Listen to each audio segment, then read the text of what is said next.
क्या हम सही रास्ते पर हैं? ये तुम्हारे पापा का बैग है ना?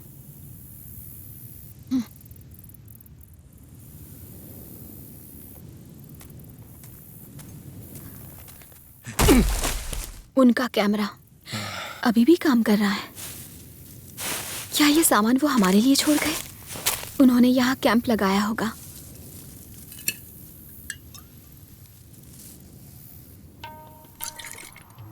ये देखो, इतना सारा सामान यहाँ छोड़ दिया, एक चिप्स का पैकेट भी छोड़ जाते।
हम पहुंच गए।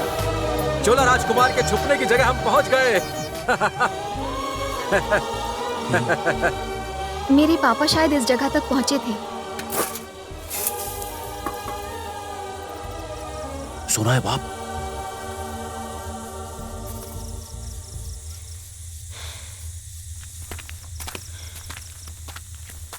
ओह माय गॉड, क्या ये खोया हुआ चोला राजकुमार है? हो सकता है। चेहरा तो पेंटिंग से मिलता जुलता है। यकीन नहीं हो रहा।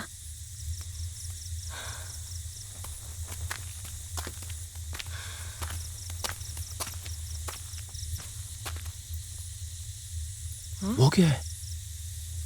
कहाँ? मुझे तो कुछ नहीं दिख रहा। मैं जूम करके देखती हूँ।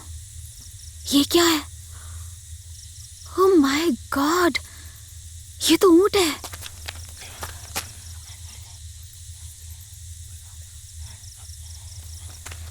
मैं तो पूरा खा जाऊंगी।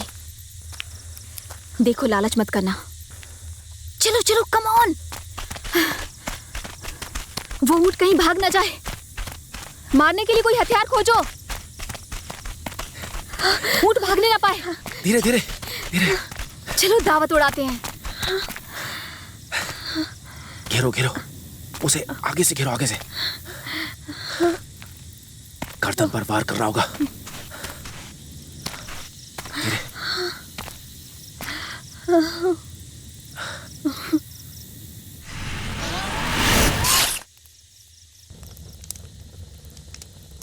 आखिरकार चोला के रहने की जगह हमें मिल ही गई, थैंक्स टू लावण्या। और अब हम इसके अंदर जाएंगे। स्टार न्यूज के लिए अनजान जगह से रिपोर्टर सुकुमार।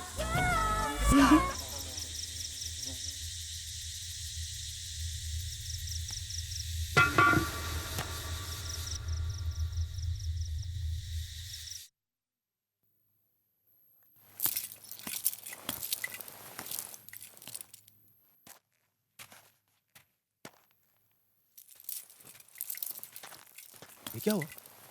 हवा कैसे थम गई? हाँ? लगता है कुछ होने वाला है। हे चंडिका देवी, हमारी रक्षा करो। एक गौरवशाली इतिहास की गवाही देने वाला ये खंडर कोई साधारण खंडर नहीं है। और हमें इस बात का अंदाजा नहीं था कि यहाँ पर चोलाओं ने एक गुप्त जाल बिछा कर रखा है।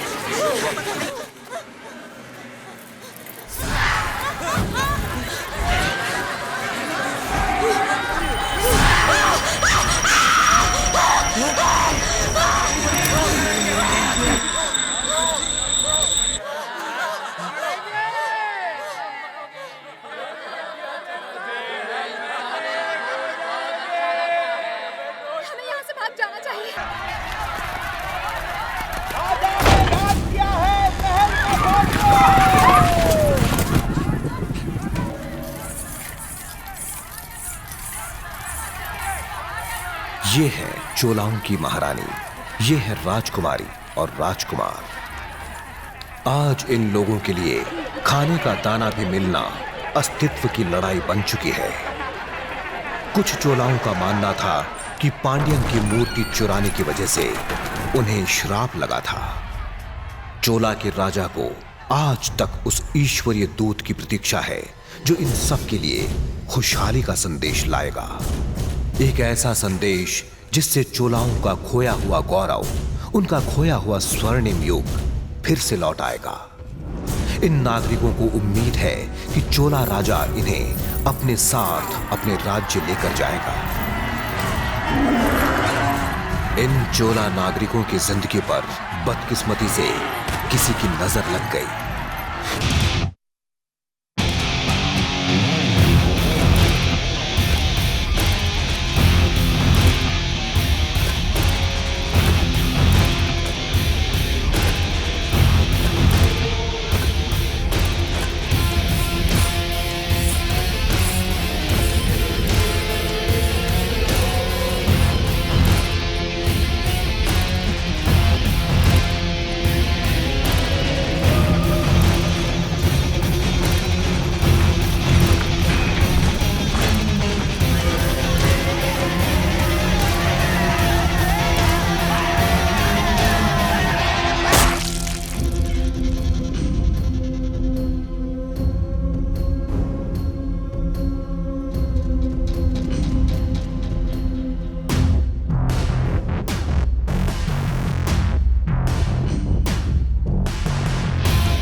नहीं आया, न खाना है न पानी है।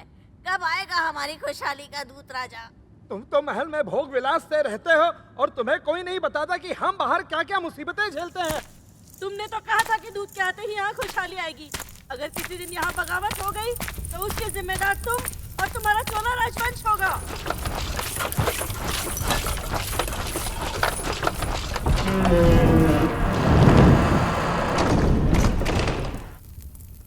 रवि अपने आदमियों के साथ टापू के उस वीरान खंडहर तक पहुंचने में सफल हो जाते हैं। उधर चोलाओं का धार्मिक गुरु ईश्वर की आराधना करता है। हे चंडिका देवी रक्षा करो। अपनी दैविक शक्ति से चोलाओं के तांत्रिक को किसी दुश्मन के पास आने की भनक लगती है और वो गुफा के बाहर के खंडरों को तबाह कर देता है।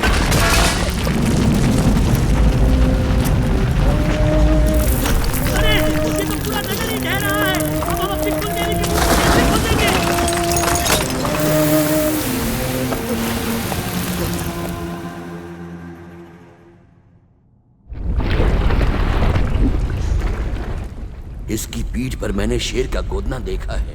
मुझे शक है कहीं ये खुशहाली लाने वाला दूत तो नहीं।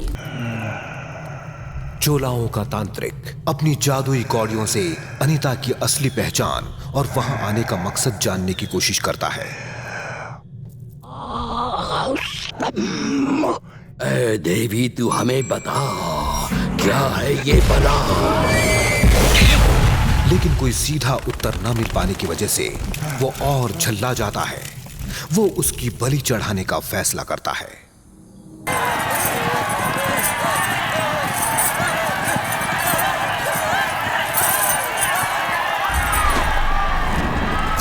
एक बार ये तसल्ली हो जाने के बाद कि अनीता, लावण्या और राजा ईश्वरीय संदेशवाहक नहीं है, उन तीनों को देवी के मंदिर बलि चढ़ाने के लिए ले जाया जाता है।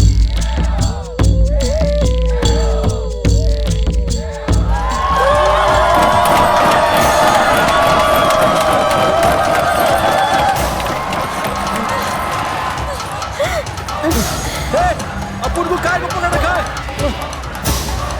कौन हो तुम लोग? भाई मैंने कुछ नहीं किया, सब अनीता ने किया है।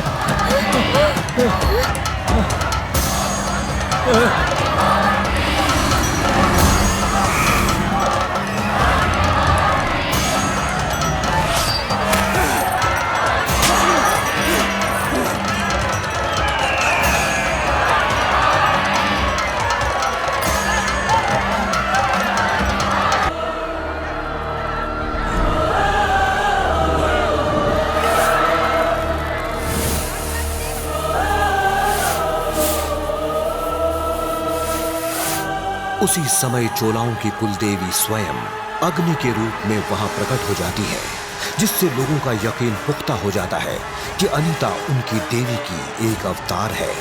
लोग उसके पैरों में गिरकर उसकी पूजा करने लगते हैं, जबकि ये अनीता का बिछाया हुआ एक मायाजाल है। मैं चोलाओं की राजधानी से आ रही हूं और नंबी यात्री यार मेरा नाम है। मैं भगवान शिव के उपासक, तंजई के पालक, मेरू पर्वत के रक्षक, चोला राजा श्री राजेंद्र सेना की वंशज हूं। मैं तुम्हारे लिए एक संदेश लाई हूं, लेकिन उसके लिए तुम्हें मेरी एक इच्छा पूरी करनी होगी कि मैं तुम्हारी संगनी बनूं। चोला के नागरिक अनीता को रानी का दर्जा देते हैं। वो सबसे पहले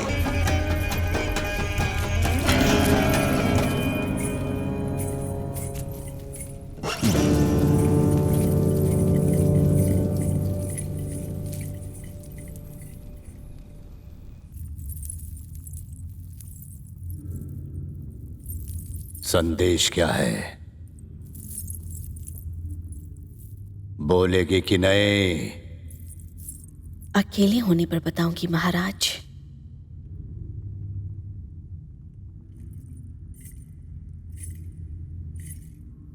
तुम मेरी वो इच्छा पूरी करोगे कि मैं तुम्हारी रानी बनूं?